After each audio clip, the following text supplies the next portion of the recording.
ఛత్తీస్గఢ్లో 2 రైళ్లు ఢీకొన్నాయి. బిలాస్పూర్లో జరిగిన ఈ దుర్ఘటనలో 5 మృతి చెందగా 14 మందికి పైగా గాయాలయ్యాయి. వెంటనే అప్రమత్తమైన అధికార యంత్రాంగం ఘటనా స్థలిలో సహాయక చర్యలు చేపట్టింది. బోగీల్లో చిక్కుకున్న వారిని సహాయక బృందాలు బయటకు తీశాయి. క్షతగాత్రులను ఆసుపత్రికి తరలించాయి. రైల్వే సిగ్నల్ వ్యవస్థ వైఫల్యం లేదా మానవ తప్పిదం వల్లే ప్రమాదం జరిగినట్లు అధికారులు ప్రాథమికంగా అంచనా వేశారు. ఛత్తీస్గఢ్లో ఘోర రైలు ప్రమాదం చోటు చేసుకుంది. బిలాస్పూర్లో ప్యాసింజర్ గూడ్స్ రైళ్లు ఢీకొన్నాయి. ఈ ప్రమాదంలో 5 మృతి చెందగా 14 మందికి పైగా గాయాలయ్యాయి. సాయంత్రం 4 గంటల సమయంలో లాల్ ఖదాన్ ప్రాంతంలో ఘటన జరిగింది. పలు రైలు బోగీలు పట్టాలు తప్పాయి.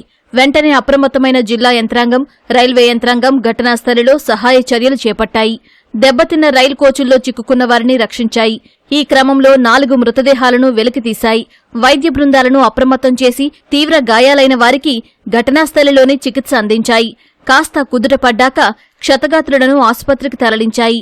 గూడ్స్ రైలును ప్యాసింజర్ రైలు వెనక నుంచి ఢీకొనడం వల్లే ఈ ప్రమాదం జరిగినట్లు అధికారులు వెల్లడించారు.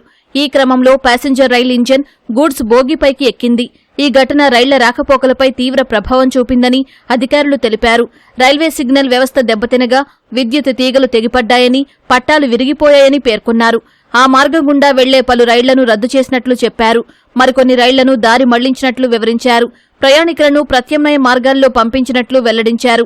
రైల్వే వ్యవస్థ పునరుద్ధరణ పనులను సాంకేతిక విభాగాలు చేపట్టినట్లు అధికారులు తెలిపారు. ఈ దుర్ఘటనపై రైల్వే అధికారులు దర్యాప్తు చేపట్టారు. ప్రమాదానికి గల కారణాలపై ఆరా తీస్తున్నారు. సిగ్నల్ వ్యవస్థ వైఫల్యం లేదా మానవ తప్పిదం వల్లే ప్రమాదం జరిగినట్లు అధికారులు ప్రాథమికంగా అంచనా వేశారు.